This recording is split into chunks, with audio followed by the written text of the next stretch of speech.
오늘 읽은 갈라디아서 2장 11절부터 14절 말씀을 중심으로 외식의 유혹이라고 하는 제목으로 함께 말씀을 나누겠습니다.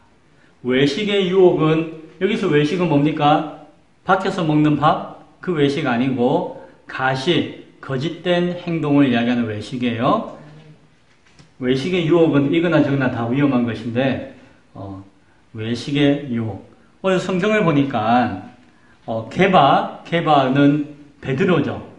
베드로의 이름이, 다른 이름이 게바였습니다. 베드로가 안디옥이라고 하는 곳으로 이르렀다라고 이야기합니다. 안디옥은 어떤 지역인가요? 최초의 이방인 교회가 세워진 지역이에요. 최초로 이방인 교회가 세워진 지역이에요. 바울과 바나바가 복음을 전해서 유대인이 아닌 상황에서 이방인들 가운데 하나님이 소개되어지고 그 가운데 예수 그리스도의 복음이 전해짐으로 말미암아 그들 가운데 믿음을 가지고 교회가 세워졌을 때에 그 최초의 이방인 교회가 세워진 것이 안디옥이에요. 안디옥. 그 안디옥 교회 가운데, 안디옥 지역 가운데 누가 왔다고요? 베드로, 게바가 왔다라고 이야기해요. 그때에 오늘 사도 바울이 이야기하기를 책망받을 일이 있기로 내가 그를 대면하여 책망하였노라 라고 이야기합니다. 대면하니까 대면 예배 이게 생각나는데, 대면은 마주 대하였어 라고 이야기하는 것이죠. 뭡니까? 게바가 안디옥에 왔을 때에 사도 바울이 사역을 했고 교회를 세웠던 그 지역 가운데 왔을 때에 누가 책망받을 일을 했다고요?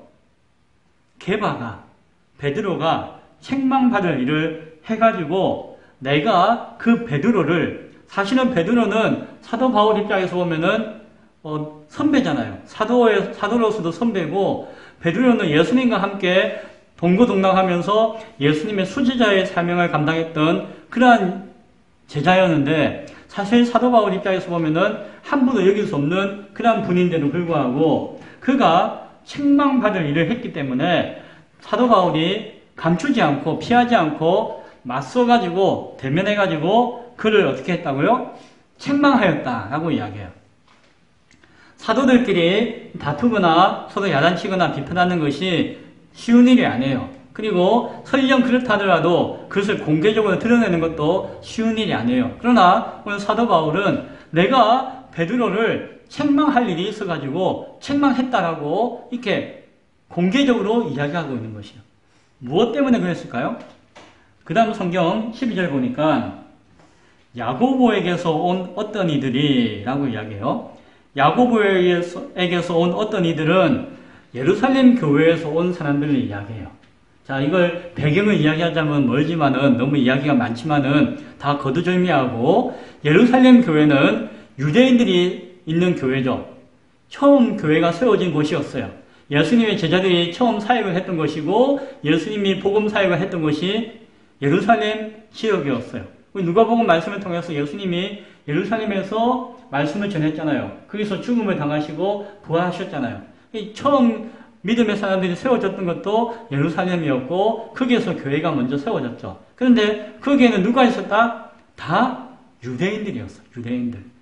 태어나면서부터 하나님을 알고 구약의 말씀들을 알고 왔던 유대인들.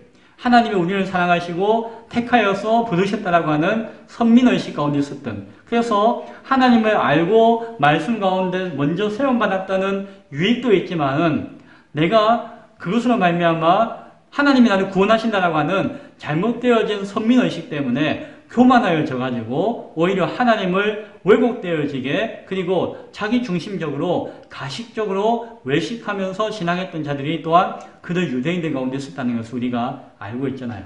그래서 그 예루살렘 교회에는 그럼에도 불구하고 믿음의 사람들이 처음 세워졌으나 유대인이라고 하는 그 한계가 있었죠. 유대인들이라고 하는 한계는 무엇입니까? 하나님은 유대인들을 사랑하시고 구원하기를 원하신다.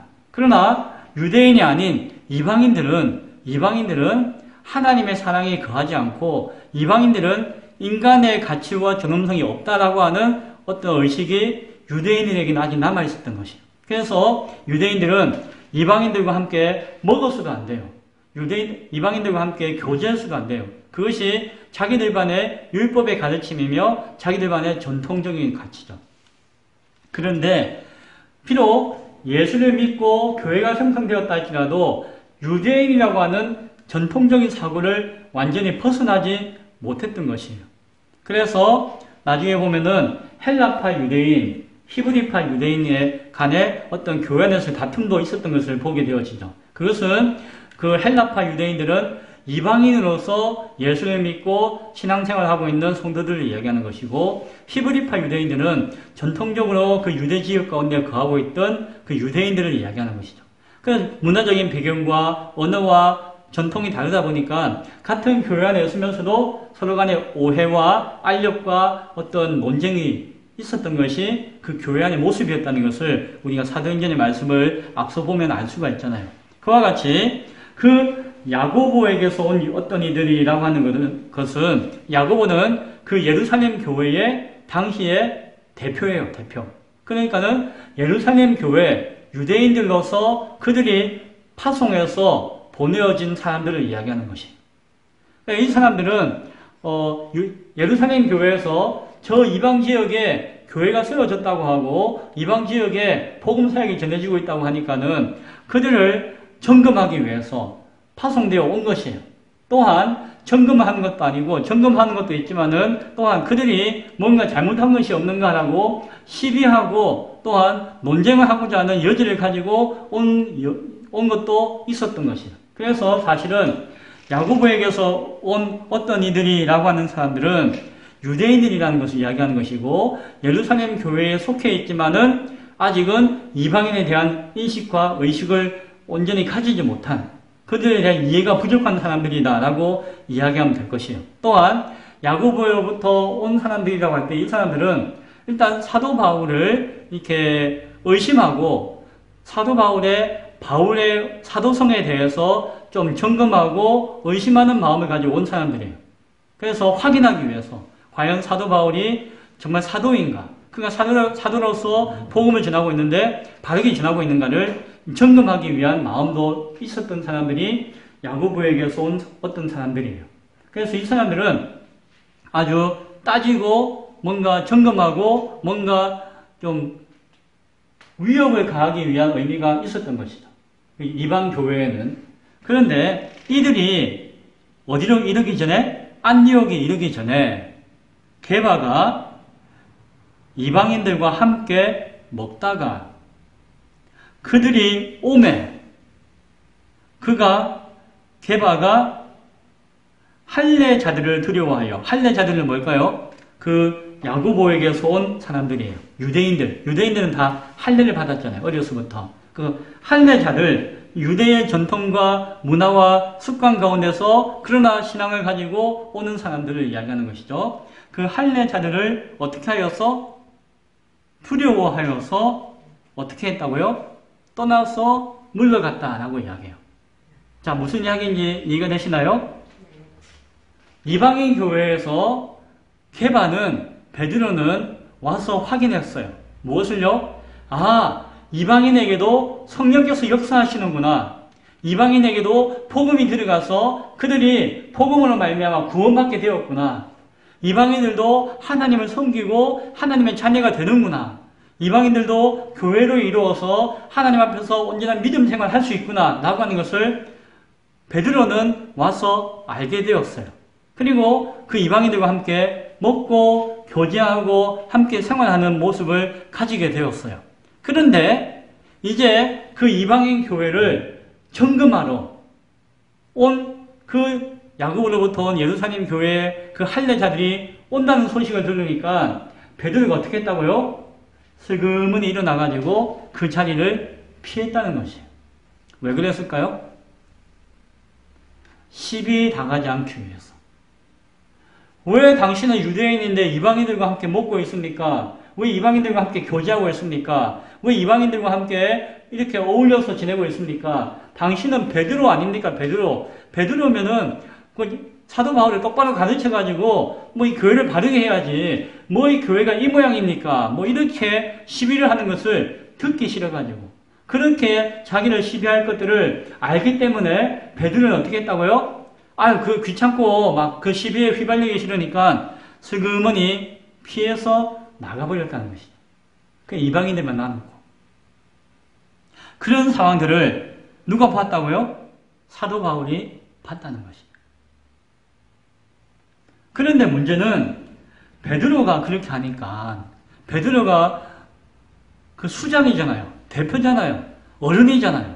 그런데 베드로가 그렇게 하니까 13절에 보니까는 남은 유대인은 뭡니까? 베드로와 같이 그 유대인이지만 교회에서 함께 먹고 마시며 이방들과 어울렸던 그 사람들 이야기합니다. 베드로와 같은 위치에 있던 그 남은 유대인들도 그와 같이 베드로와 같이 무엇을 한다고요? 외식을 했다. 가식을 부렸다는 것이죠. 속다르고 극다른 모습을 가졌다는 것이죠. 외식을 함으로 심지어는 누구도 바나바도 그들의 외식에 어떻게 되었다고요? 유혹되었다라고 이야기해요. 바나바는 사도 바울과 함께 그 예루살렘 안디옥 교회를 세웠던 훌륭한 믿음의 선생님이었어요.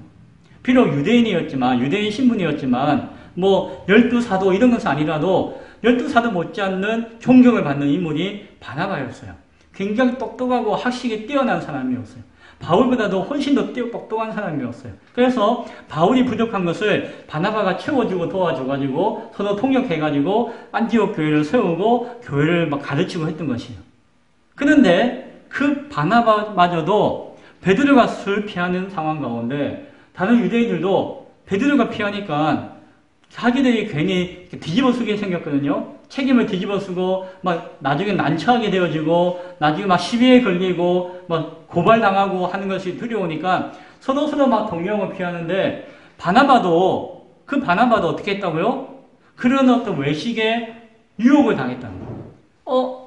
괜히 나만 좀 내가 이거 독박 쓰는 거 아닌가? 내가 이거 다 뒤집어 쓰는 거 아닌가? 내가 불려가가지고 막 이렇게 뭐 해명해야 되는 거 아닌가? 그래서 바나바도 외식에 유혹되었다라고 하는 것이죠. 누가 했기 때문에? 베드로가 했기 때문에.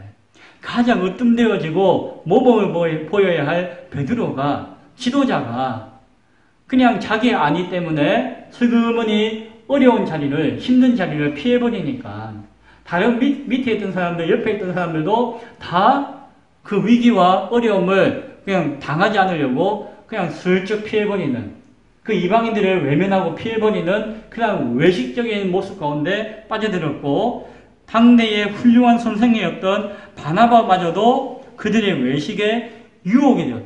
바나바가 정말로 그렇게 실천했는지 아닌지 몰라도 마음 가운데서는 그 유혹 가운데 빠질 수 있다는 것이죠. 바나바도 충분히 이해하고 그러한 상황에 대해서 충분히 공감하고 그 상황에 대한 위기의식을 느꼈다는 것이죠. 이러한 상황 가운데서 사도 바울이 아니 이게 무슨 일입니까? 이게 지도자라고 하면은 위기가 오고 어려우면은 그 자리를 지켜가지고 그것을 감당해야지. 오히려 이 이방인들을 지켜주고 보호해주고 이들을 변호해주고 누가 뭐 협박하고 위협하고 고발하더라도 자기가 다 어려움 당해도 맞서 싸워서 이겨나가야지. 그 어려움 안 당하려고 슬그머니 피해버려가지고 다른 사람들에게 영향을 주고 바나바마저도 내가 사랑하는 이 동역자 바나바마저도 유혹받도록 한 거 당신 베드로 당신 때문이 아닙니까? 라고 하면서 어지간하면 안 할 건데 사도 바울이 너무나도 기가 막히고 코가 막혀가지고 베드로를 대면해서 책망했다는 거죠. 그리고 베드로가 정말 잘못한 것이다 라고 책망하면서 그것을 교회 앞에 고발하고 있는 것을 보게 되어집니다. 그러면서 14절에서 이야기하죠. 그러므로 나는 그들이 복음의 진리를 따라서 바르게 행하지 아니함을 보았다 라고 해요. 이것이 뭐라고요? 복음의 진리를 따라서 바르게 행하지 아니하는 것이었다. 비록 사도 중에 사도인 베드로라 할지라도 바나바라고 할지라도 믿음의 교회의 지도자들이라고 할지라도 그들이 한순간 위기와 어려움을 피하고자 하는 그 어리석음 때문에 그들이 외식하게 되어지고 그 모습이 복음의 진리를 따라서 바르게 행하지 아니하는 그러한 거짓된 모습 가운데 있는 것을 내가 보았다는 것이 사도 바울이. 그래서 내가 일부러 많은 사람들 보면 앞에서 모든 자들 앞에서 게바에게 이야기한 것이다. 베드로, 당신 이거 아닙니다. 잘못된 겁니다. 이렇게 해서는 안 됩니다. 당신이 이래서 되겠습니까? 라고 대면하면서 책망하면서 이야기한 것이다. 라고 이야기한 것이다. 뭐라고 이야기했다고요?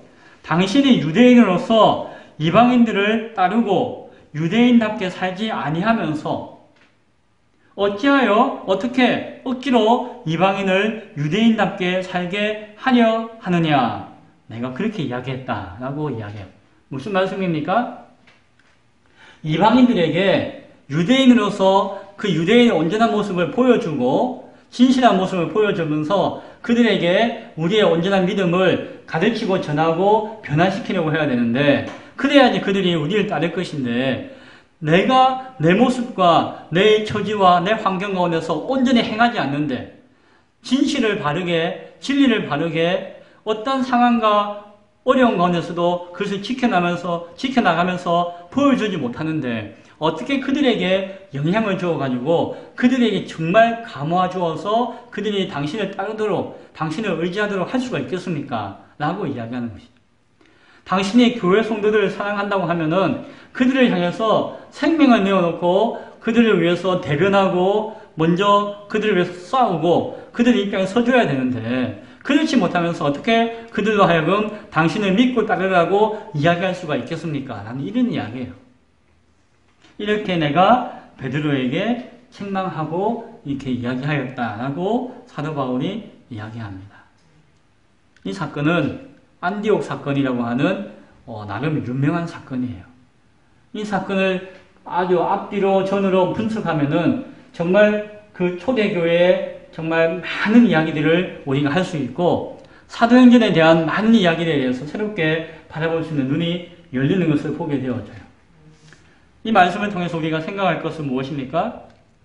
우리가 신앙이 참 좋다라고 이야기하지만 우리는 어느덧 나의 선입견과 편견에 사로잡혀 있다는 사실을 우리가 기억해야 돼요.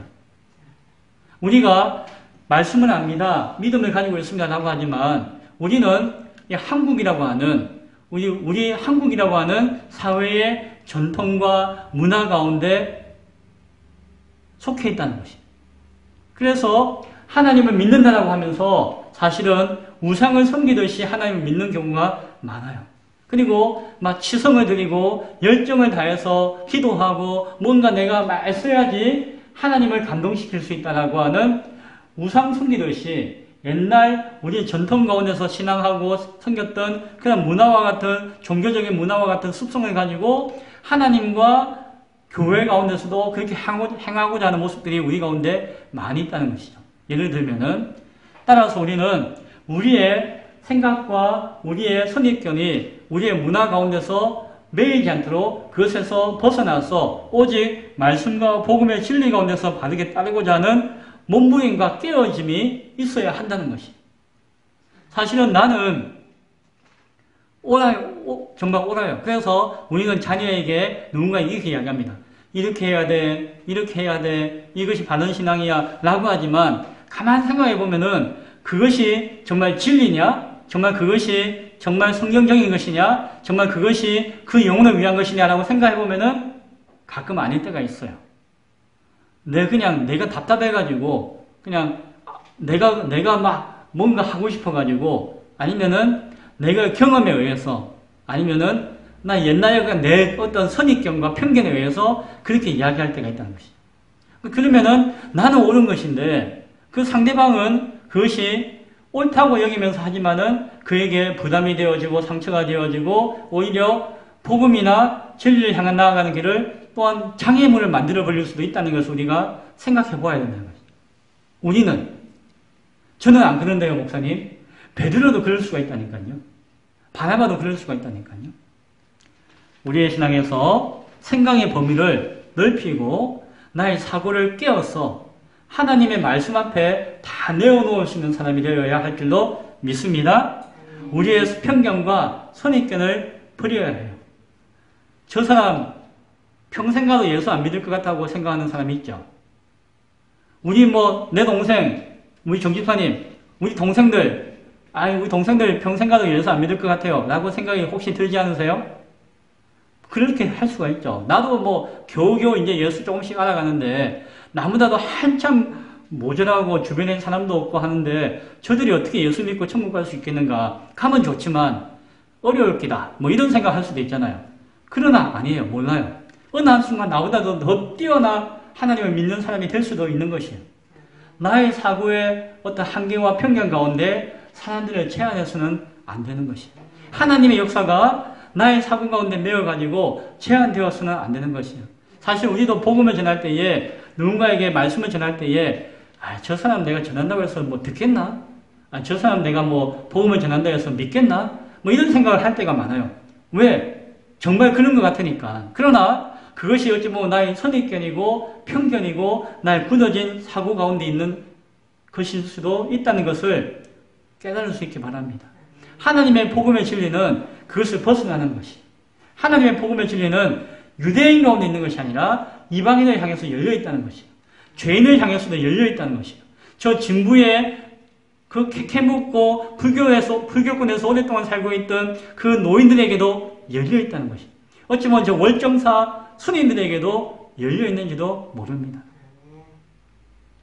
또한 위기가 닥칠 때에 그 위기 가운데 나타나는 그 모습으로서 우리의 신앙의 진가가 드러나는 것을 기억할 수 있기 바랍니다. 편안할 때는 몰라요. 그냥 안정될 때는 몰라요. 물론 어려움이 당하고 하죠. 그리고 위기를 극복하기도 하죠. 다 산전수전 다 겪은 그 백전노장들이죠. 그러나 그렇다 할지라도 어느 한순간 나도 모르게 닥친 그 파도 가운데 내가 중심을 잃어버리고 휩쓸려서 파도에 빠져 죽을 수 있다는 사실을 깨달아야 합니다. 베드로가 그렇게 외식하고 가식하고 다른 사람들에게 유혹에 미혹의 이유를 던져줄 수 있는 그런 사람이 될지 누가 알았겠습니까? 사도 바울을 통해서 그렇게 대놓고 대중들 앞에서 책망받는 존재가 될지 누가 알았겠습니까? 베드로 자신도 몰랐고 교회도 몰랐고 바울도 몰랐죠. 그러나 어떠한 상황에 처해졌을 때에 그러한 모습 가운데 나아갈 수밖에 없는 모습을 우리는 바라보지 않았습니까? 우리도 마찬가지예요.